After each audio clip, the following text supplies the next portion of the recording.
Okay. All right. Hey friends, welcome back to my channel. It's Tori, and today I am so thrilled to have one of my favorite booktubers on the channel with me, Miss Merphy Napier. Thank you so much for agreeing to be on the channel. Yeah, of course. Thank you so much for having me. Tori, you were like, sorry, Andrew. Yes, this we do our best.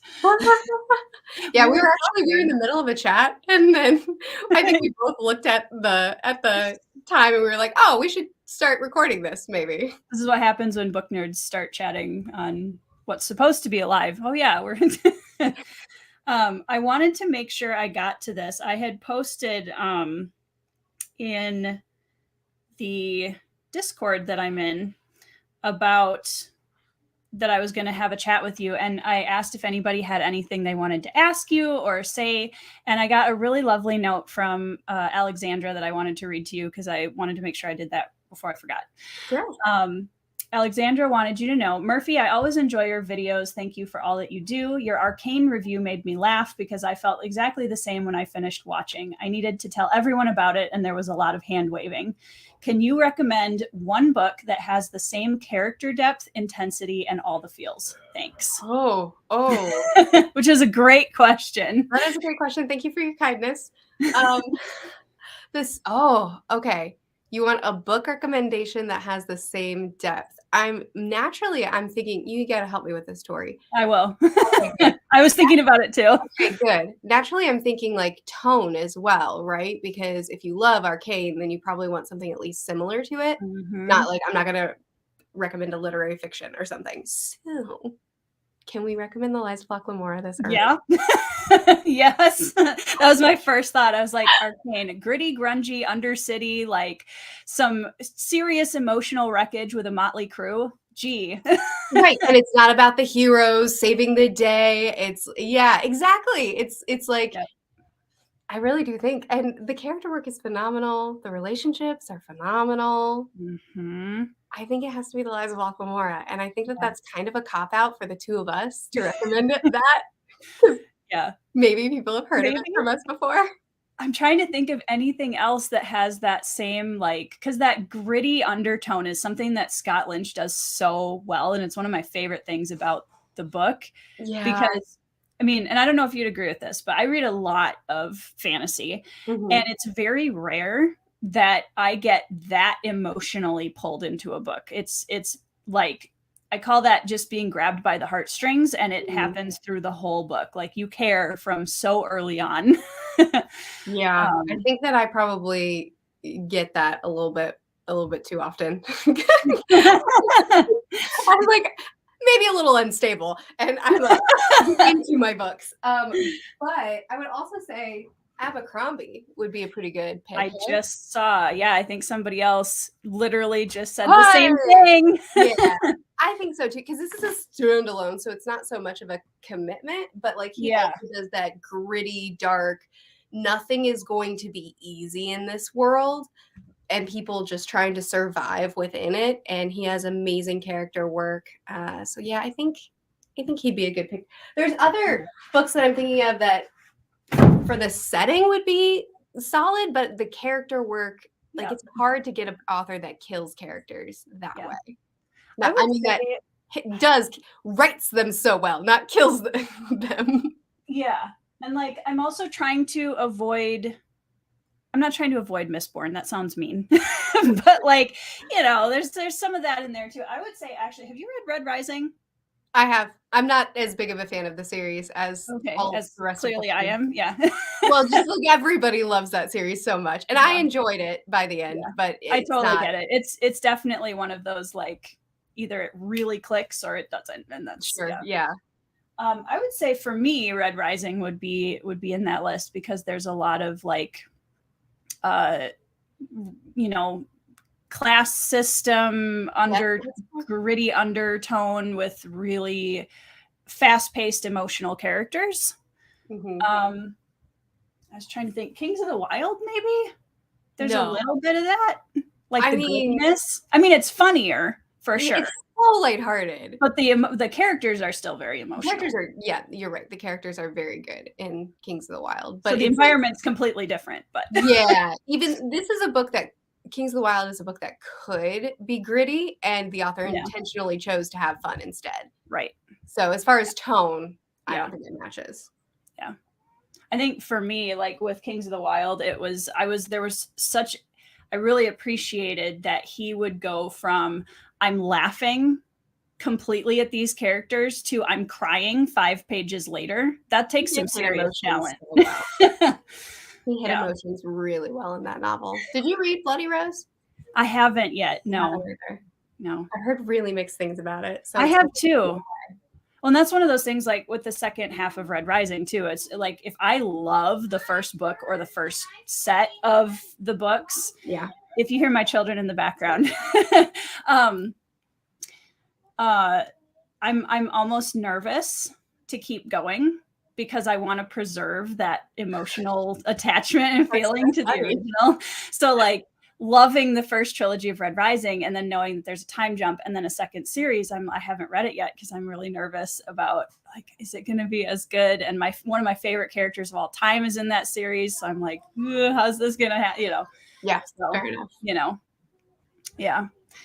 So yeah, if anybody in the comments has some recommendations along that line too, feel free to throw them in. Yeah, Thiago, he's the author of Touch of Light, which I have to show this off because I just got it, my very fancy broken binding. Ooh, that is a hardcover. beautiful cover. Isn't it lovely? Yes. I think you'd enjoy it, actually. I was going to ask at the end for some recommendations of things that we're reading currently that we love. So we'll throw that on the end too. But yeah, I know Thiago is a huge fan of Arcane.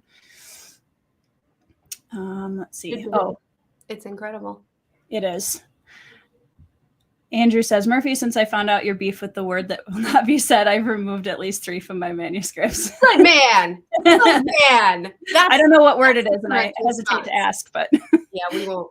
Okay, that's fine. We will. I will say Sanderson didn't have a single instance of the cursed word in his in the Lost Metal. Not a one. So I'm not saying that I influenced one of the most influential authors. All I'm saying is he didn't have a single instance of it, and most of his books have like 5. So you probably influenced Brandon Sanderson. We could probably just say that. No, people. So we had. Oh, it's terrible. So the word I will not say. Somebody could put it in the chat so that I don't have to use the terrible word. But one of my mods on my Discord actually made T-shirts for this word because he's an evil man and sold them. And somebody bought one and sent it to Brandon Sanderson, and he opened it in one of his live streams. And I feel so bad because part of my beef with that word is Sanderson's overuse of it.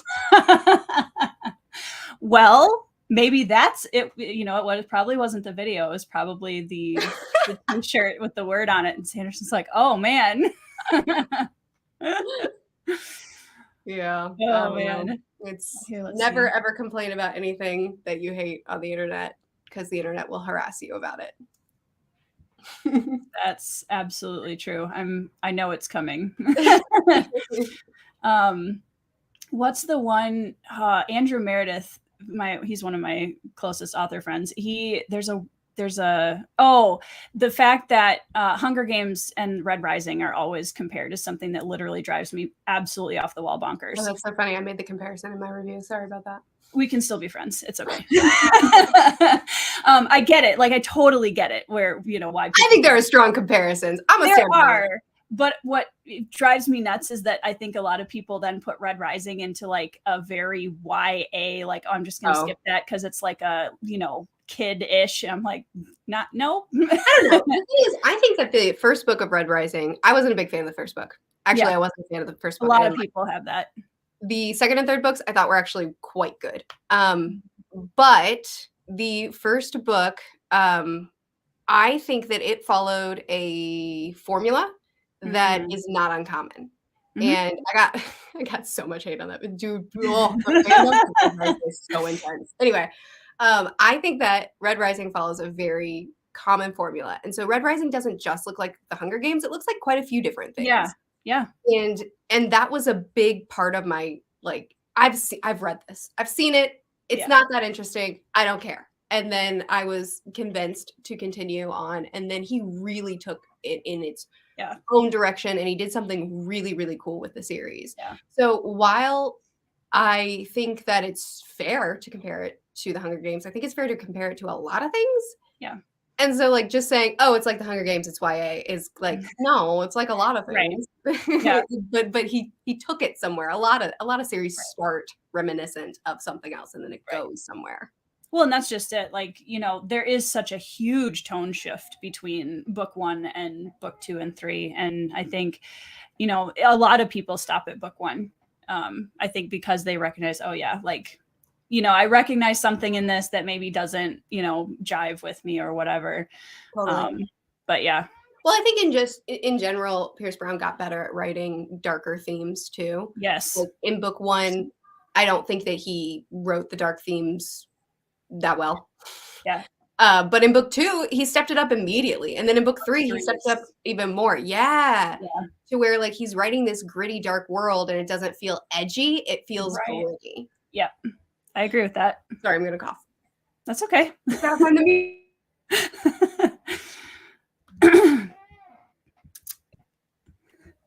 Another very important question. You know what's funny? What's his name? Daniel is his name. One of my best friends.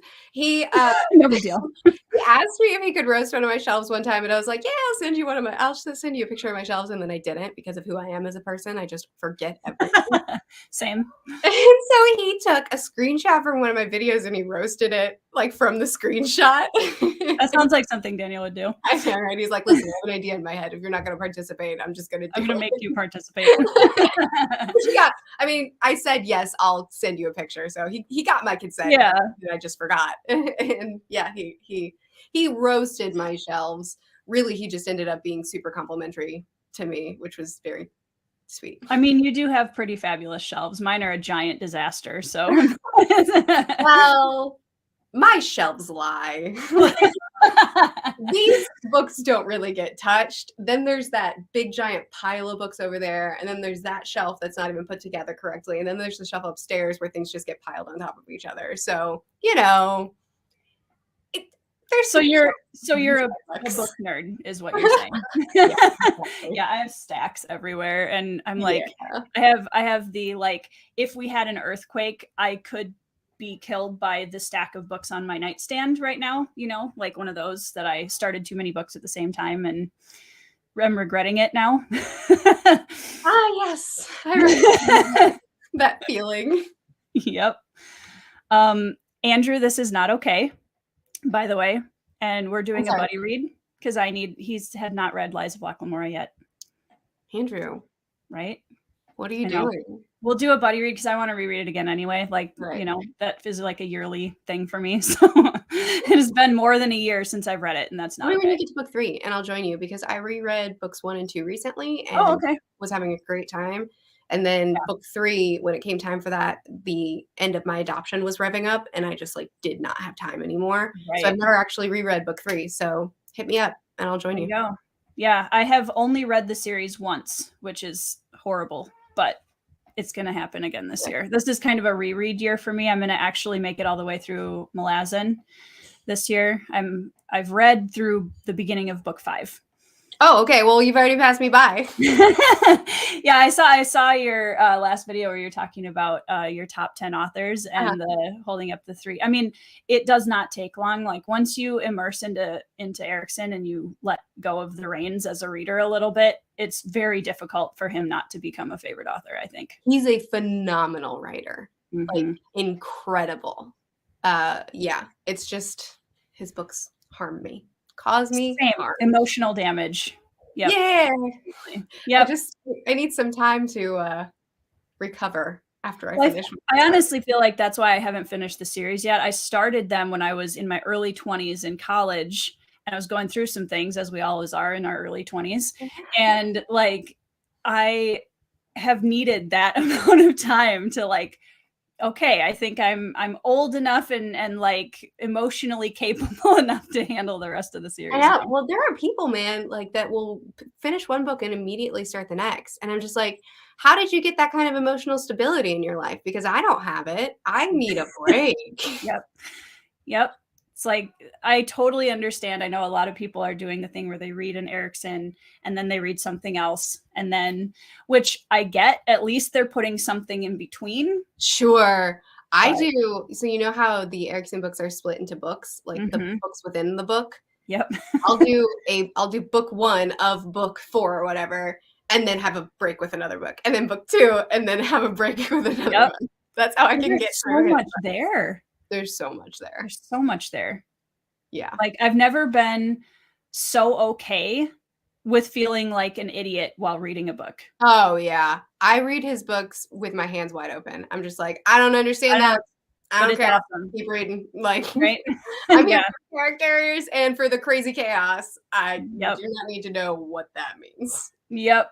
Yeah. Dead House Gates is still one of my favorite books of all time. It's so good. Yeah, it is. So sorry, Alan. Okay, Andrew's reading. Okay, good. He's reading Lies of Locke Lamora next month. That's excellent. Good. You will love it. Yeah, I think he will. I think based on what I know of his book taste, I'm pretty sure he'll love it. Bloody Rose fits the vibe. Oh, for Arcane? For Arcane? Okay. Let's see. Divinity's Twilight. Oh, yeah, I've seen that around Twitter a little bit. I have not read it. I don't think I've heard of that at all. But I'm not on book Twitter at all. I knew he was the Hunger Games versus Red Rising thing. I knew he was going to bring that up. So I got to it before you did, Andrew. Dark Age to be Edgelord Central, which I attribute to my Dark Age. Okay. What's Dark Age? That's the book 5 in Red Rising. Oh, okay. Which you haven't read yet, right? I haven't. It's on my shelf to make it look like I've read it because it's one of my favorite series. You just need to do it. You just need to bite the bullet. I do. I need to get over myself. And I know Lightbringer book 6 is coming out, I think, next summer. So I'm kind of using that as an excuse. I switched series when you said Lightbringer. I keep forgetting that he's named one of his books Lightbringer, but I think of the Lightbringer series. Sorry, go ahead. It's totally fine. I would love to do a video actually comparing books with the same name. Oh, really? Or similar names. That would be very interesting. There are a lot of books with, like, I'll Google a book and 6 different titles will show up. Okay, lots of strong opinions about Iron Cold and Dark Age. Oh, no. Alan, at this point, you might as well just admit that we're not friends, okay? I've been Holy Ward 3 times, which apparently means that I did something he didn't like because I read Chiago's second book before he did. Oh, how dare you? I know, right? It's rude. Readers always wait for readers.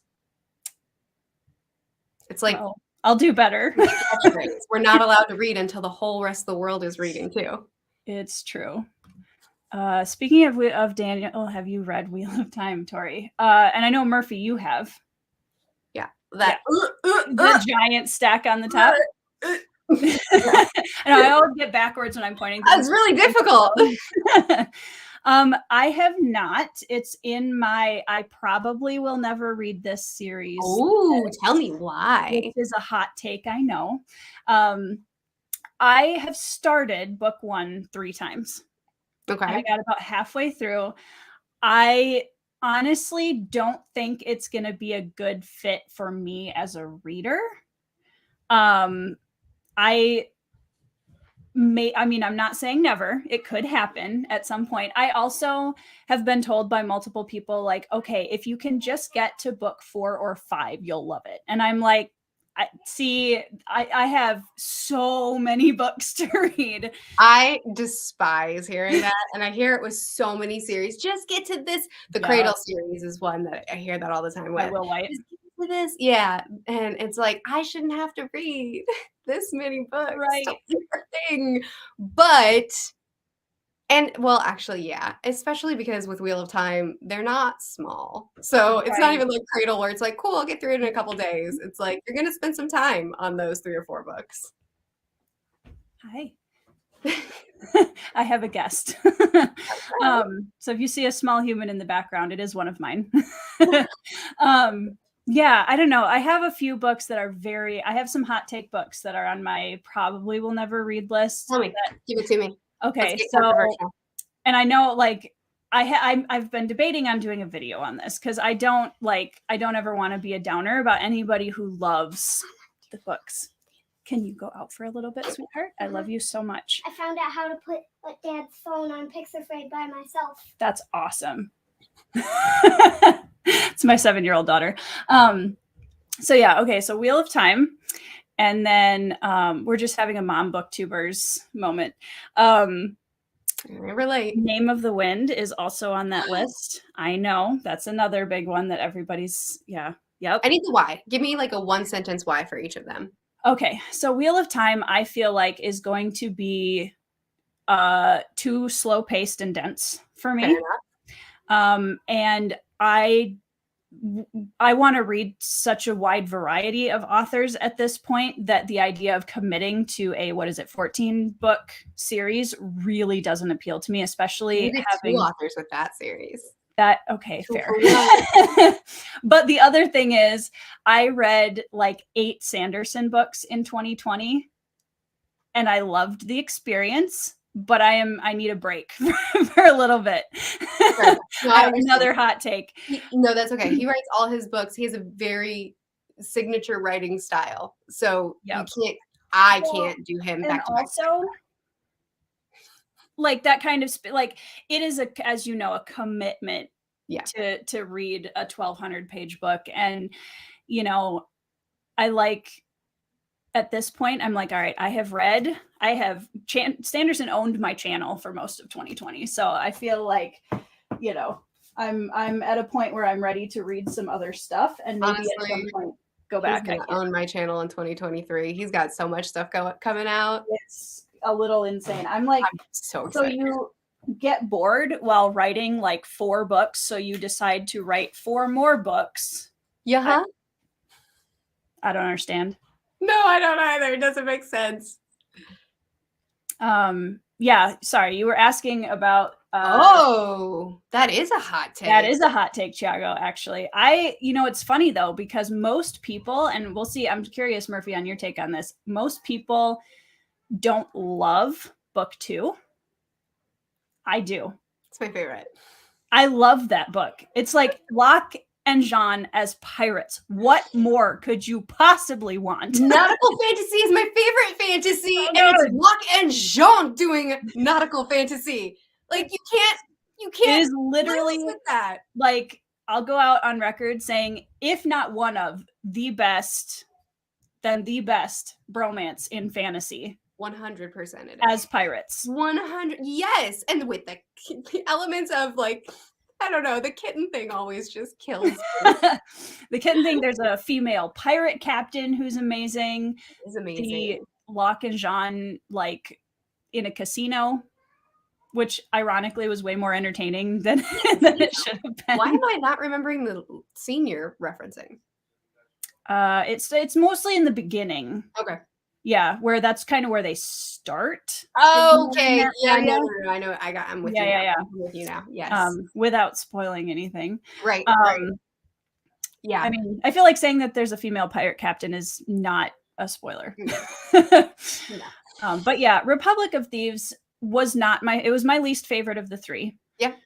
But it's still a good book. Great. Yeah. Yeah. And I still think it's excellent. A lot of people like full on hate it. Yeah. I don't think I can hate Eliza Block Lamora book.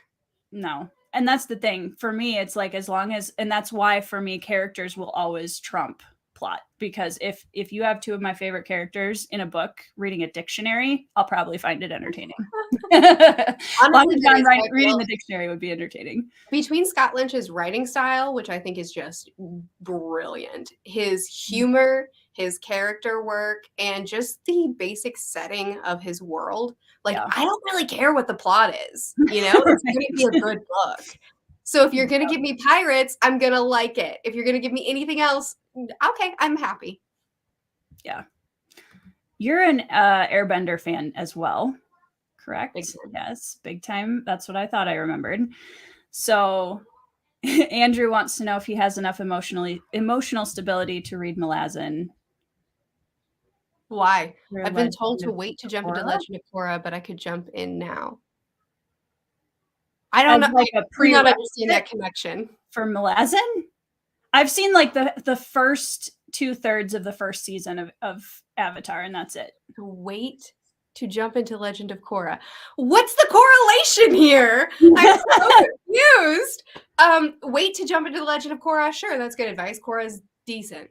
It's not It's nearly not as great. good as it's not nearly as good as Avatar. Does that mean you're emotionally stable enough to read? No. I feel like no matter Is what anyone you've emotionally read, stable enough to read Malazan? that's just it. It's kind of like, are you ready to have kids? Like, it's kind of a question where it's like there isn't a point in your life where you are, I feel like, emotionally stable enough to like Be responsible for another human. Well, that too. Right? Yeah, there's so many days where I look at my husband and I'm like who thought this was a good idea? Like we're just, like the goal has become we all stay alive until they are adults. Right? That's a good goal to have as a parent. I feel That's like. a good goal. I don't know. My kiddos are fairly chill. I mean, like they're wild, but they're chill. They're kids. Yeah, they're kids. Yeah. They're kids. Yeah, same. My son, though, it is funny because my son is turning 10 in a week, and which is insane. And he's like a serious reader, which shocks everyone. That's amazing. He's reading all of the Redwall books right now and loves them. Good. And it's funny because you can tell when kids read a lot because of the vocabulary they use. Like last night we were having a conversation and Tristan was like, so the point that I'm trying to make is, it's just very, and I'm like, oh, I just love it. It's great. I love that. My son is 5 and he's learning to read and write. And he's just trying to read everything, which is funny because it makes you so much more aware of what you have around your house. Totally. Like the hairspray I use is called Big Sexy Hair. And so my son just walks into the bathroom and he's like, sex. And I'm like, another word. Yeah, let's try something else. Yep. Yeah. I know my husband is reading Ed McDonald's Ravenmark, or it's not Raven, is it Ravenmark trilogy? And it's adult fantasy, so there's some words and things in it. And he had left it on the bed, and I came in and my son had just put it down, and he was like, I don't think this is a very good book. And like, just because it's like, so he didn't understand what was going on in the scene. And I was like, that's okay. You don't have to read this one. Right. That's not, you know what? That's a book that you won't like for a long time. Yeah. Here, go back to Redwall. Yeah, exactly. Yeah, that is a video that I really want to do at some point soonish, though, is like fantasy books for young fantasy fans that are really good, like, like the I'm getting into fantasy as an adult, but what about, kids that are like absolutely love fantasy and want to do something beyond The Hobbit and Narnia? You know what I mean? Like kind of give some ideas of what's out there that is fine for younger readers, and it will really foster a love of the things we love in adult fantasy. So I think that's awesome. Alan, I'm pretty sure that you said a word that we're not supposed to say. That's why I skipped it, because I was trying not to offend Merphy, since she's very graciously on my channel. I'll leave right now. If the word is good. She's out of here. Also, I'm pretty sure you're teaching. Right, you did it right. What are you doing here, Alan? Yes, I know. I'm just losing friends left and right here with my hot takes and everything else. Okay, so the one sentence reason for Name of the Wind, to circle back to that. Sorry, I'm trying. Let's get the controversy going. Right. And this one, I feel like, so for me, I tend to not love books where an older character is telling the story of his youth. I would rather be in the story than being told it, if that makes sense. But the other thing is, Even if the whole story is really the story. Yeah. Like, the backdrop is that he's telling a story, but, like, you're in it. Right. And I think that's kind of the first tier. The second tier for me is really Kvothe just kind of comes across to me as incredibly obnoxiously egotistical. Oh yeah, totally. And I'm like, all right, whatever, dude. And like, just I've never been drawn to read about him. Fair enough. The Name of the Wind series, I could give you a whole list of reasons of all the things that it does wrong, but I could also give you a whole list of all the things that it does right. And I'm the type of reader where I'm like, this is stupid, but that over there was awesome. So right. Yeah. And I know that's another one that is very you know, I wouldn't say controversial in the sense that people either love it or don't. It's very divisive. Yeah, that's a better word. That's what I was looking for. It's like Sanderson in that you've got like your mega fans, like don't say anything wrong about it. And then you've got your mega haters that are like, he doesn't deserve to even be writing. And maybe we could all just chill. Yeah. How about we just have a quiet middle opinion that, you know, like, again, if it's a book that I'm not a fan of, I don't want to do anything ever on my channel that's like, this is horrible. Don't ever read it. If you read it, you're a horrible person. I'll do it. I know. I'll let you handle that. I'm getting there. The internet has been a wild place to live in, but it has taught me to care a whole lot less about strangers' opinions because they're constantly shouted at me. So it doesn't matter as much anymore. Yeah. Doing my Sanderson videos was a good step in that direction for me, for sure, because I was finally like, all right, guys, you have your conversation about that. I'm going to just keep making videos. Yeah. I can't tell you how many times I read a comment and I'm just like, man, that's a you problem. Right. That's where I am. Yep. Yeah. And I mean, you know, everyone's entitled to their opinions, but sometimes people are very aggressive and negative about them. Sometimes their opinions are wrong. So it's fine. I'm just kidding. Right. There's no subjectivity in exactly none. Who am I bringing back, Andrew? Harry Potter. As far as like books for younger readers, I have not read Harry Potter yet. That's another one that people shocked. Do it right this time. It's so close. We're so close. Yet I was getting further away. I know. I'm always like, I'm going to point to Red Rising over. Nope, it's over there. Yeah. Harry Potter is, I mean, honestly, I don't think it's the beginning of the first book is not conducive for getting someone into reading. Like, it's not a good start.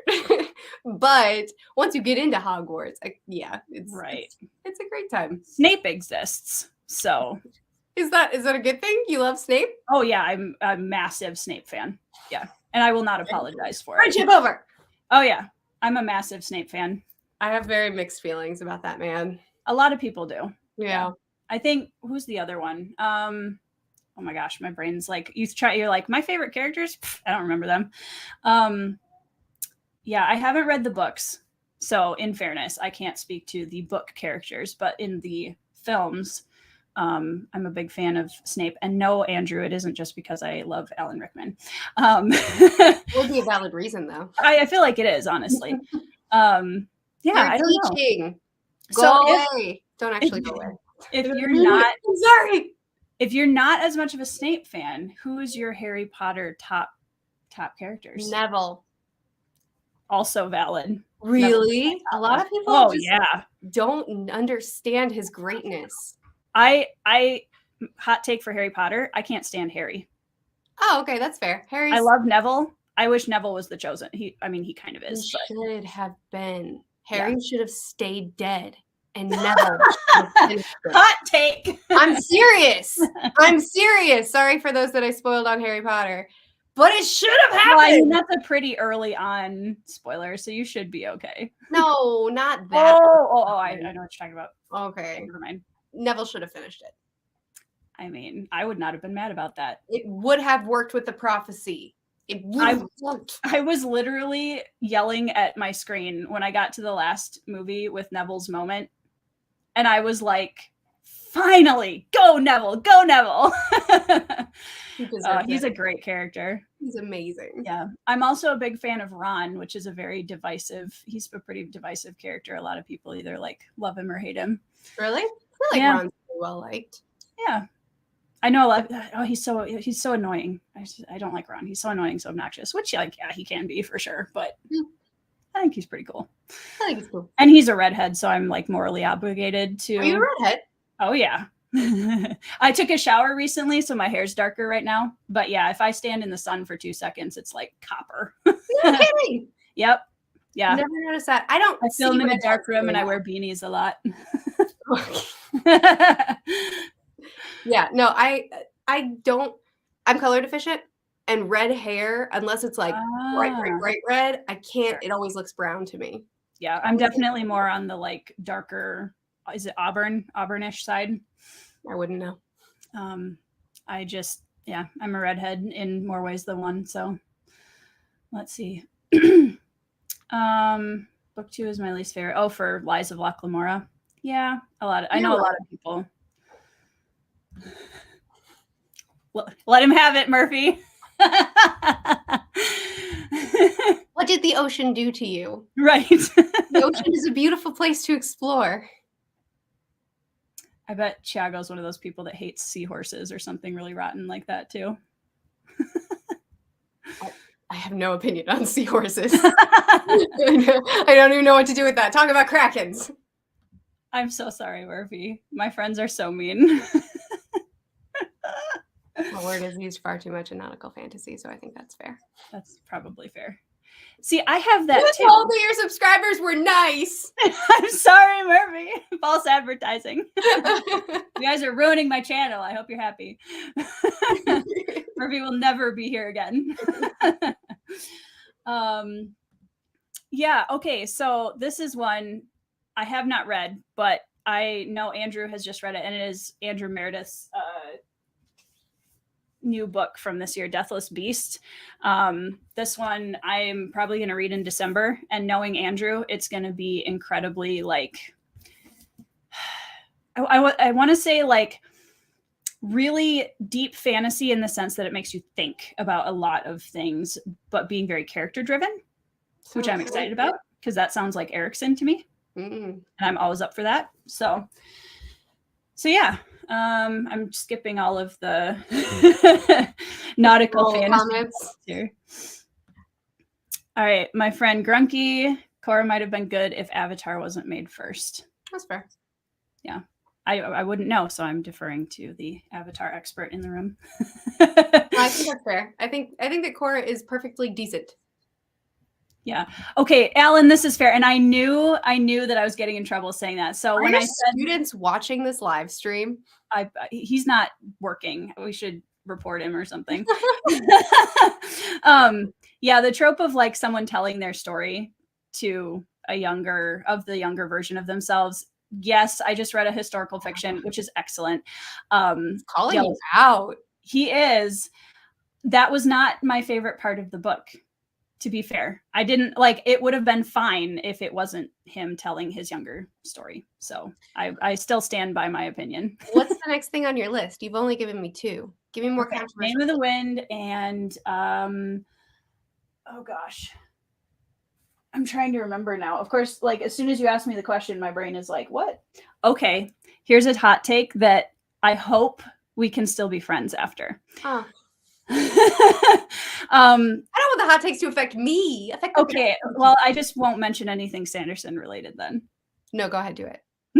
That's what I thought.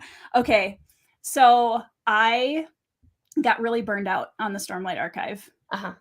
Whereas, like, I loved book 1 and book 2. I absolutely love Way of Kings and Words of Radiance. Kaladin, I mean, like, who doesn't love Kaladin? If you don't, we might not be able to be friends out in the audience, but Oathbringer really disappointed me at the end. Fair. And Rhythm of War, I barely got through. Oh, you have finished it? I have, yes. I have read everything available for Stormlight Archive, including the novellas. I think it's okay, Tori. I have some very strong opinions on Rhythm of War, and I can completely understand. To me, that is a big divide as far as the type of reader that people are, because if you like the inner workings of hard magic systems, those people loved Rhythm of War, and I totally get it. I don't care how Fabrials work. Hot take. No, I'm with you. I'm with you. I'm with you. I'm like, dude, I don't need like all of this information. I want my characters back. And I feel like that was the first book where Sanderson's authorial voice came through and puppeted the characters a little bit too much. Interesting. That is a hot take. Good for you. No, I'm Paladin being one of them. Books 1 and 2 Stormlight, I think, are incredible. So Book good. 3, I still enjoyed, because I think that Dalinar's story was very compelling, but everything outside of Dalinar I thought was much weaker. And then book 4 is my least favorite Stormlight. I still enjoyed it. I still liked reading it. I still had a good time. But I think that Sanderson kind of let that one get away from him, where he went way too wide. He got way too like nerdy. Like, I'm excited to explain everything. Imagine that. And no, I'm with you. I'm 100%. I mean, like, I probably don't feel as strongly as you do, but I think that. Well, and I think too, like, there were some things that Sanderson was trying to say in book 4 for himself as a person, I think, that came through more strongly and made it sound like, you know, like Kaladin's mental health journey, I feel like dipped too far into. Brandon Sanderson wants to talk about how we, you know, as a society feel about, you know, and then, you know, from my vlogs, that the DID thread was a big one for me with Shallan, and with Rhythm of War, I definitely felt like it was a little like checkboxy. The Stormlight Archive is my husband's favorite series, and he DNF'd Rhythm of War. He still hasn't finished. Wow. He says that he might come back to it eventually, but he was so not into it. Oh, Sarah, my best friend's keeping me honest here. Yes, this is true. Harry Potter is a series I said I wouldn't read. That is true. And that is why I say never say never. I am going to try and kind of sprinkle in some of the Harry Potter books next year. Mostly just so that I have some street cred when I'm talking about the characters, and I'm not just like, well, I've only seen the movies. Wait, I don't think you actually answered the Sanderson question. Are you saying you're not going to finish Stormlight? I'm not saying I'm not going to finish it, because I'm like, I feel like if I've gotten through 4 books of Stormlight Archive, you know, it's going to be a giant Sanderlanche in book 5, and all of the things are going to happen. But I'm struggling. There's only a couple of characters that are pulling me through it at this point. And that would Adolin. Okay. Is my favorite Stormlight Archive character, which surprises some people and not so much others. Renarin is getting entirely too little screen time, in my opinion. Renarin is a very fascinating character. He is. He's so good. And I probably won't read it when it first comes out. Like, I would say the end of Stormlight has burned me out of Sanderson for a while, to be honest. Okay. So like, that's fair. I felt bad because I know he's coming out with a whole bunch of stuff next year, and I probably will come back to it at some point. Your Sanderson content performs pretty well, doesn't it? It does. Yes. Look at you being so brave. I know. And Sanderson so boldly. I've been on YouTube for 3 years, and I'm finally getting to the point where I'm like, you know what? I'm allowed to have my own opinions. So yeah, it took me a little while to get there, because let's be honest, the Sanderson mega fans are terrifying. It's intense. Yeah, his fandom is intense. But you know what? I don't begrudge them their intense love of the series, because I get it. You know, I have intense love for series that other people don't like. I get it. So yeah. I typically, at the very least, heavily enjoy everything he writes. So I don't mind the intensity of the fandom, because they very rarely like come at me. Yep. But it can be intense. Yeah. We love some Neville stans. Luna is also an excellent character. She's awesome. Also, like, in fairness, Snape is my favorite character because he is an archetype that I absolutely love. But I will say that, like, a hair underneath him is Bellatrix for me. Ah, I'm a Bellatrix is a great character. She's an awesome character, and also Helena Bonham Carter, so that too.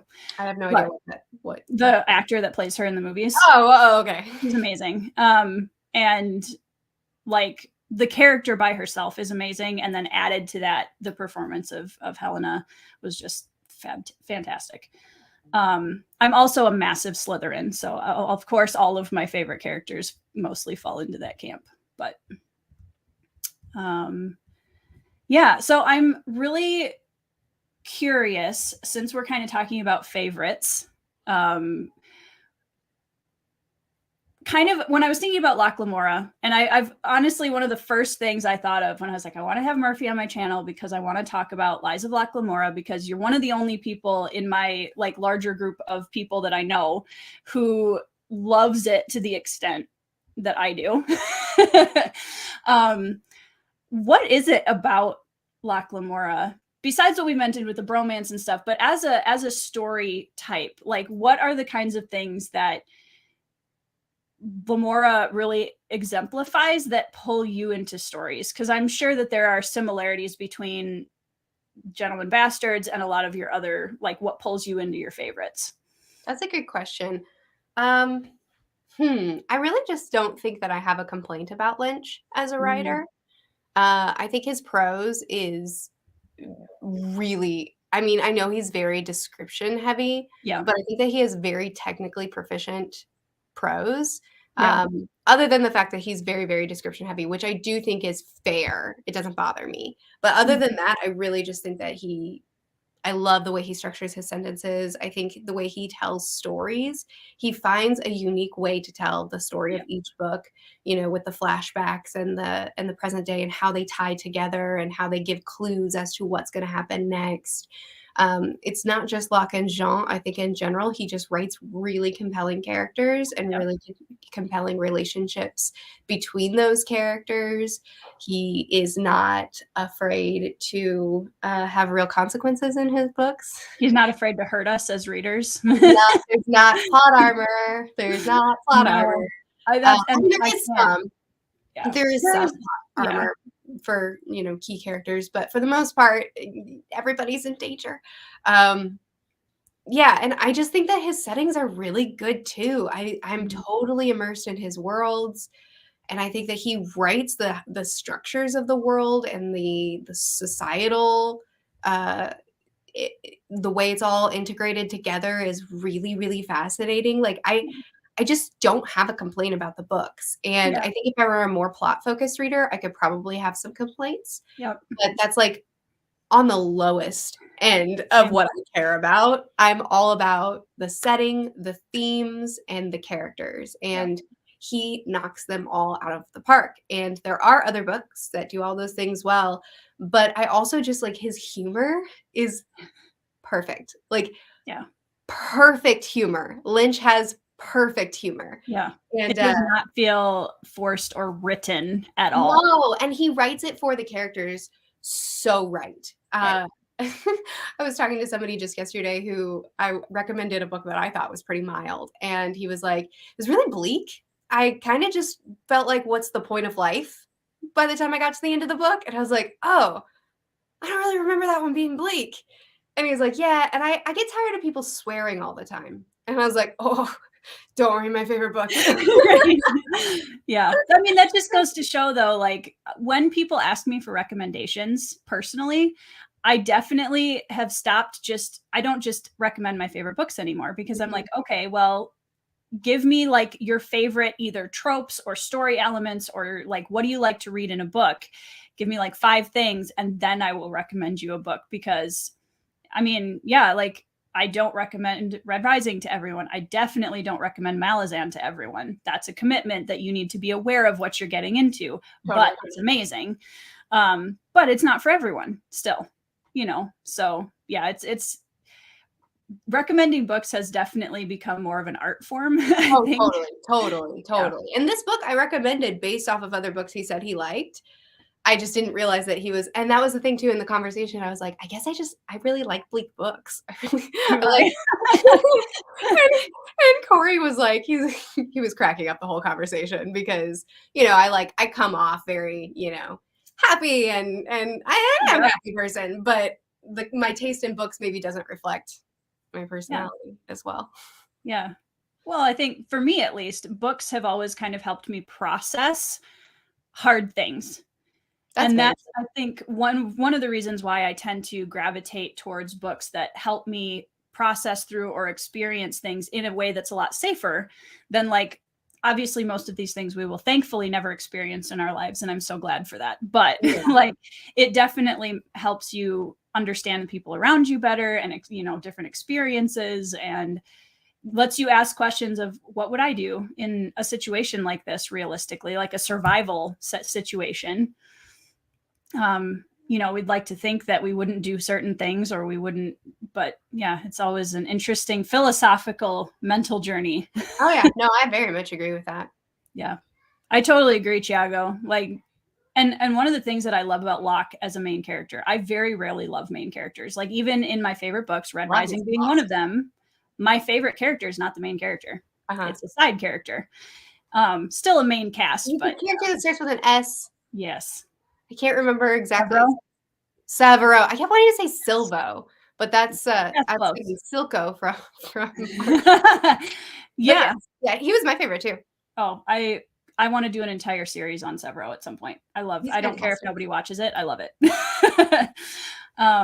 But yeah, Locke, he's a lot of characters like Locke who are he's a great subversion on a chosen one trope, in my opinion, because I can't stand chosen one tropes for the most part.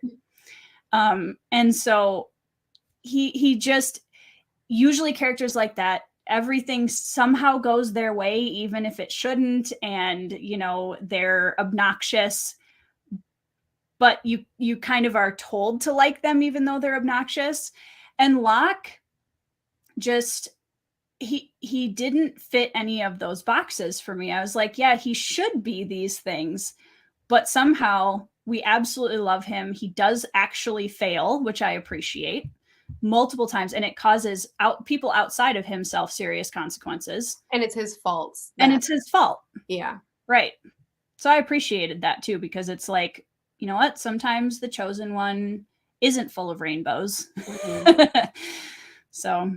Oh yeah, I agree. I love Locke. I named my cat after him. That's awesome. Yeah, I named my kitten Pippin, which was a mistake. Nice. Because he's not a mistake. Always in trouble. Oh. Yeah, so he fits his name very well. There you go. Yeah, he's adorable, but he's a menace. So, yeah. So okay, I know you've done trope videos in the past, but I'm curious, and just for the sake of going through favorite things, what are some of your absolute favorite tropes to read right now? Nautical fantasy. That's not really a trope, is it? Thiago.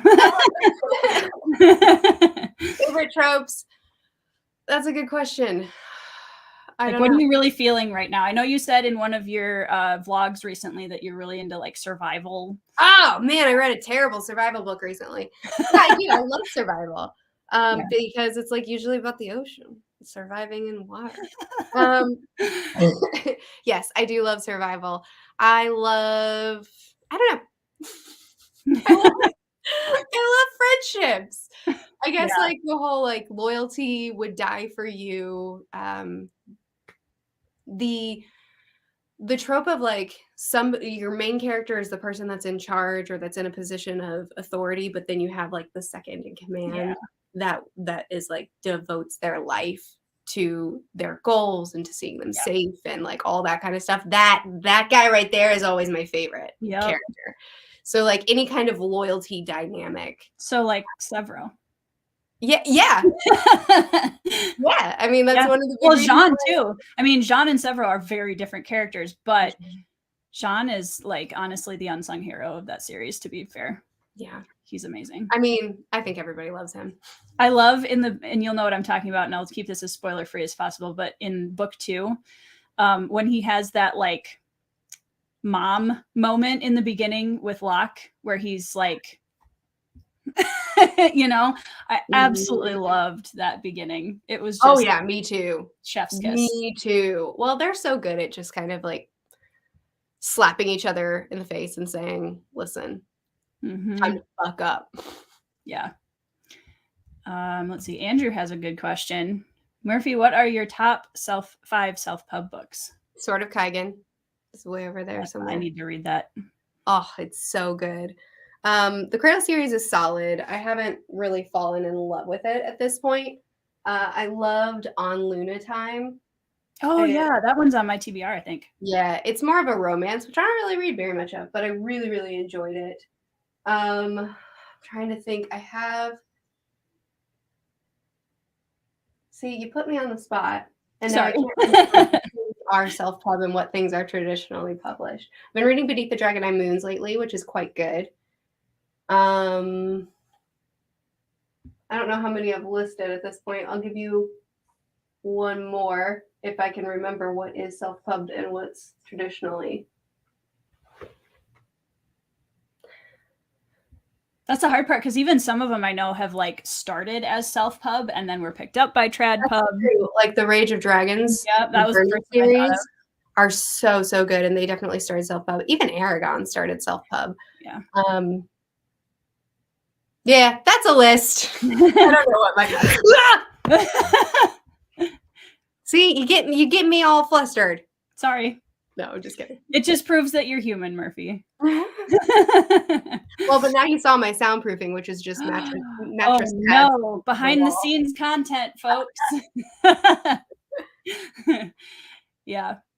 If you can't remember what is indie and what isn't, then indie authors are doing your job. I would agree with that, Andrew. That's one of the things that I think is so cool about where the self-pub community has gone, because I've been in it for 15 plus years now.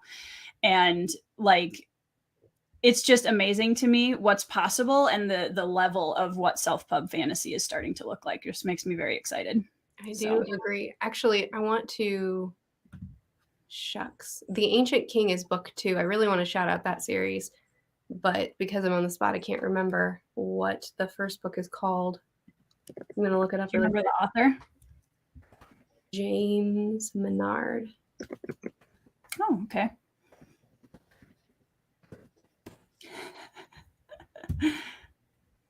Book. Oh, of course it's not going to pull. Oh, shucks. Well, I don't want to just have...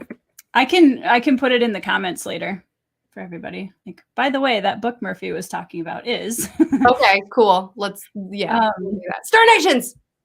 Star Nations? Star Nations. There you have it, folks. The elusive author and book series. Matt says you just destroyed the illusion of your library. So... Sorry.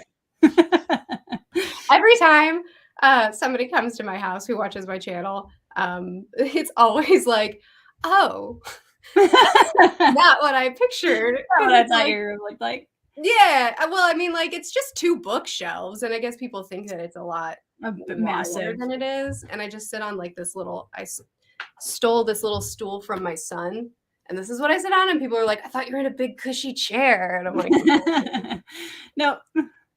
Yeah, my screen is hiding all of the laundry tubs and there you go. So, yeah. My unmade bed. So yeah, it's definitely a very carefully calculated illusion for sure.